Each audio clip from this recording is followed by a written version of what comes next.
So the consensus just got published again from a meeting last year. So it's the World Consensus on Concussions, and their recommendations now have moved from 7 days post-concussion to now 72 hours, meaning that in 72 hours we should start treatment of a concussion, despite patients having symptoms or athletes having symptoms.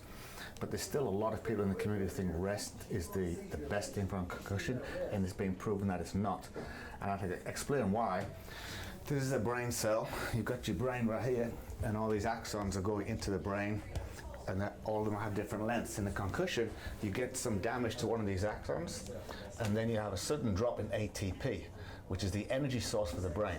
So the energy source is depleted in the brain. So normally concussions will recover between 0 and 30 days, but you have to allow the brain to recover metabolically. And because a concussion is a metabolic crisis in the brain, the treatment is actually initially aerobic exercise within 72 hours. You're trying to restore the ATP in the brain. So the problem is, if an athlete feels better, say at day 24, but he feels better and then he sustains another concussion, this U now goes there, and it still goes from 0 to 30 days. However, at some point we get cell damage. So often initially we don't get any cell damage on the initial concussion, but the recovery has to be complete to make sure the brain is recovered. But the problem is the athlete will feel better quicker than the brain is actually recovered. And I'll say that twice. The athlete feels better quicker than the brain recovers. So we have to be sure when we send a person back to play that they've completed this process.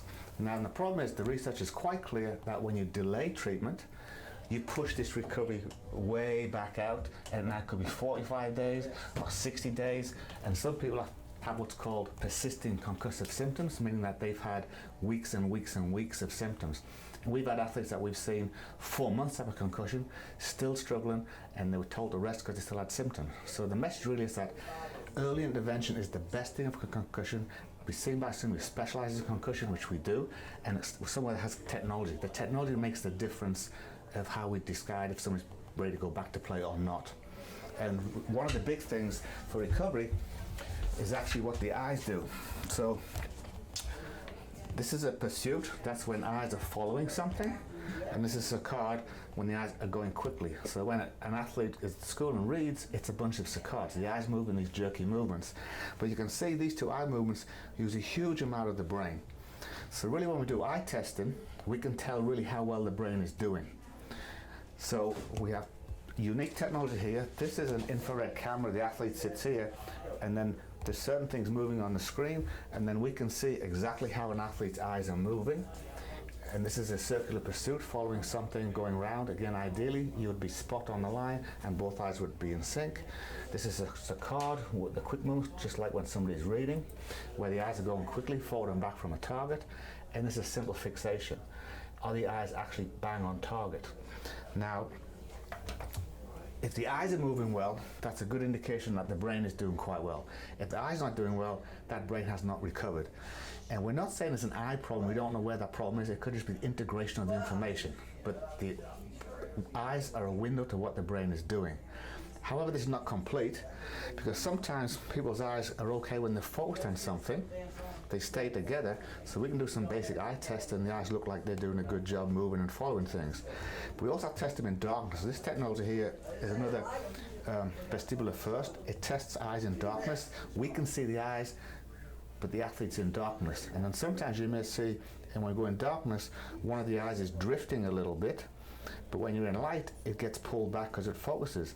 But this can often be the cause of somebody's headache, because it's a lot of work for the brain to have to pull our eye in to stay focused. So it's also important that we see people's eyes in darkness, and this is an example here.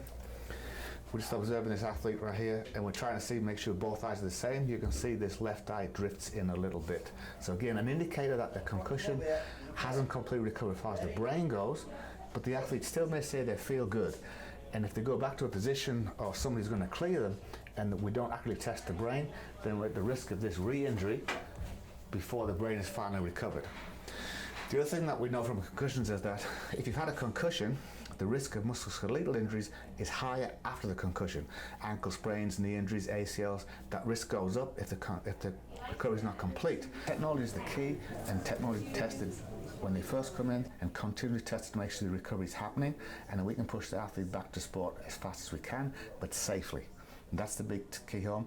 The athlete may get over the concussion, but then 2 weeks later they have an ACL tear or a sprained ankle and they're out for several more weeks. So doing the job right first is the key to the recovery. And like you said, we've now moved it where it's 72 hours, getting active again and beginning to heal yourself. So if an athlete, for example, has some symptoms, feeling a bit tired or headache or brain fog, and they're sitting at home, when they come to the clinic, they'll have the same symptoms. So we don't delay treatment because a person has symptoms. We treat that immediately in 72 hours and start to improve the symptoms, because the faster we restore the metabolic recovery of the brain, those symptoms start to disappear. And 90% of patients will get better following a simple protocol. And if you have a headache, say it's 5 out of 10 your headache, we can safely exercise somebody as long as it doesn't go to 7 out of 10. But the concussion is done, it's over. You can't damage the concussion anymore, it's completed. So even if somebody exercises or does an activity and the headache increases, it will go back to where it was and start calming down anyway. You're not causing any further damage to the brain or anything like that. So that's why it's safe to begin treatment. Obviously we monitor how the person is recovering.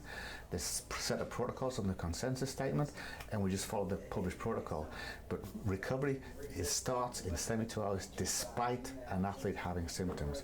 It's not sit in a dark room, just rest till you feel better, because that's going to delay the recovery completely, and in some cases can be months of concussive symptoms because it never got resolved or treated correctly. For example, we had a soccer player who was at Tormenta, and he kept having headaches after the game, but his headaches had gone on for about 18 months. After the game he went for a massage and he saw his chiropractor, but headache after the game. And when we actually tested him on his right eye, we saw that his eyes weren't coming to the top of his orbit, so he was circling below that. So when he was heading the ball, his eyes couldn't get up properly, and he's doing a lot more work with his neck. So we tested him on the right eye, his eyes weren't coming to the top, and then this is not him, but when you put him in darkness, this is an example of what you'll see, is that in darkness you're seeing if the eyes are staying equal, but this athlete's eye is drifting into the left. So the soccer player's eyes were drifting down in darkness, but in light they were where they should be. So we get a lot more information when the eyes can't actually fixate on something. It's really how they're controlled when there's nothing to focus on, and that gives us a ton of information. So again, we're just building a profile for the athlete between all the different things that we do, and that gives us a much more confidence that the athlete is fully recovered. Because once you've had a concussion and you make complete recovery, if you sustain a second concussion later, the process starts again. We don't have much evidence of this continual concussion compounding itself unless the athlete hasn't fully recovered, and that's the key. It's the full recovery is the safety for the future of the athlete, so it's worth doing the right thing in the initial phases. As we said earlier, if the eyes are a problem, then we've got to try and retrain the eye movements and the coordination of the eye movements, so it's pursuits and saccades. So if it's a football player, for example, we can have a football background and they're standing as fast as they can, they've got to find the ball. So obviously it makes the eyes move quick and accurate, and it helps the coordination of it. So we can put any sport background in there and train the athlete, and some of the exercises on the screen are quite difficult, but it requires the eyes to fully get integrated and move the coordination of the saccade and the pursuits. So this is the kind of eye training that we do once we've seen a deficit with the eyes, as well as the aerobic trainer. So this is a top of the art visual, audiovisual, neurovisual technology, and really you want the athlete to get just as good back on the field. How fast can somebody react to what's happening in the field? And we get results. We've got a score when we view the stats. We can tell if there's a deficit in a quadrant. So for example, can an athlete react just as good to the top right as he does the top left, or the bottom right and the bottom left? And sometimes you have a deficit in that visual field, and that could be a problem with a football catcher, for example. He has trouble catching the ball coming from his right hand side. It's just not as good as the left hand side. So again, the technology allows us to see how well is the athlete performing, and do we see all of the peripheral vision equal in all the quadrants? And if we don't, we can then bias the training to that quadrant that has a deficit. So we can be very specific how we train and recover the athletes from their concussion.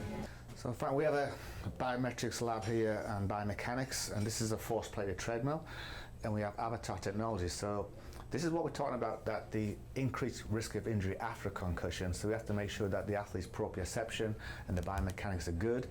This is how we can test this. This is a before and after, and the point about this technology is that on a video with the naked eye, you can't see this. This is an athlete who looks the same on a video 6 weeks apart. But that's not how he's really moving. This is how he's really moving. He's lost control of his pelvis and his thighs don't stay vertical. Then at the end of the program, 6 weeks later, you can see that's a completely different athlete. This is the athlete who's at risk for an ACL injury, quite predictably when we test people. And this is an athlete with a low risk of ACL injury, of course, unless it's a contact.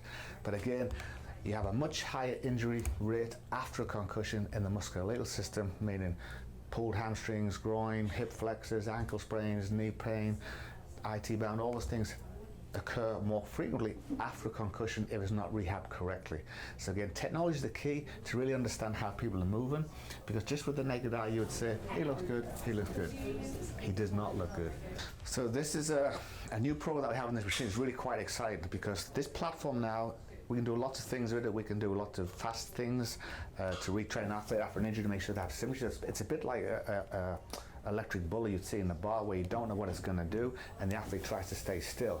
However, for the concussive patients, the concussion treatment, this platform is a new program that is designed to move at the speed of human sway.